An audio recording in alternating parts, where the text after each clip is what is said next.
Hey, what's up? It's Y, the team captain of the CMU Rodeo team, and your host for this show. And I'm Brandon Edwards, head coach of the rodeo team and your co-host. Now, the Idaho State University this year was one for the books as we brought several Mavs back to the short round, crowned our first average champion of the season, and got to experience the first annual legendary wiener dog races. And legendary is not even a word to describe it in its full capacity. Yeah. In this show, we're going to bring you the most exciting moments from the arena that kept fans on the edge of their seats. So, whether you missed the show or you just want to experience it all over again, we've got you covered. Saddle up and let's dive into the wildest rides of the Bengal Roundup. This is Rodeo Recorded.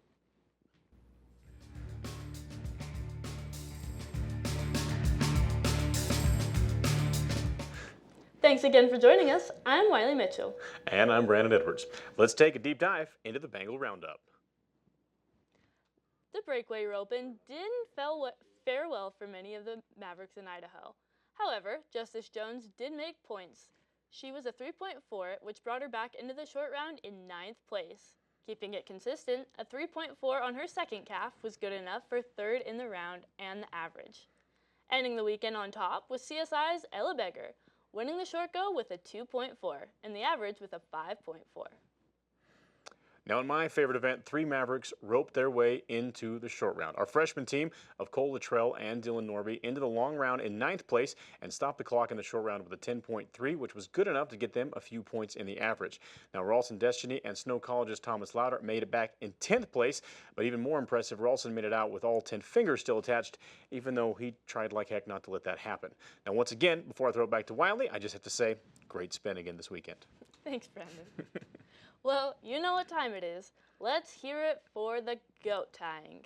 Goat tying University. Freshman Mackenzie Crockett was feeling at home in Idaho. Her 8.0 was good enough to place her 3rd in the first round, and she picked up 10 points in the average.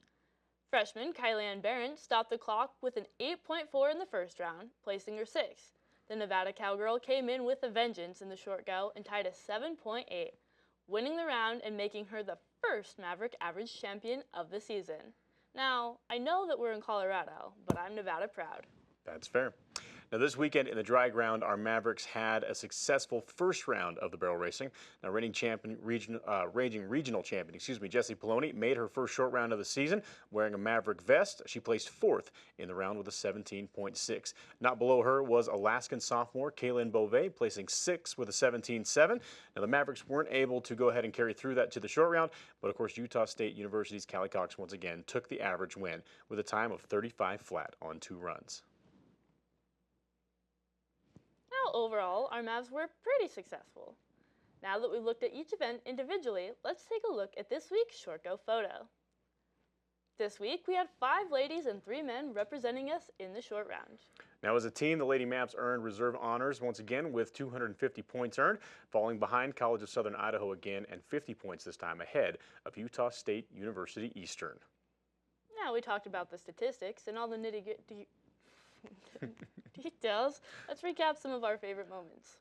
Brandon, what were your favorite parts? I don't know if you got to watch the Bulldogging this week, but it was amazing. Had a lot of guys have to put a lot of try to it. I know we don't have any Bulldoggers on the team, but it was definitely a fun watch. And of course, as mentioned before, the wiener dog races were pretty spectacular. I don't know exactly what the training methods for some of those dogs are. I'm assuming a couple of them had never hit the gym before.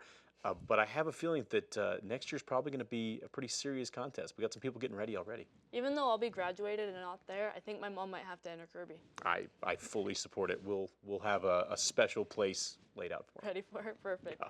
And the other thing I want to mention is Kylie-Ann's win. I mean, I just thought that was so awesome that she came in there and just laid down a run and got the first average champion of our team for this Very season. much so. Absolutely. Oh, and also, what about Cody's wreck?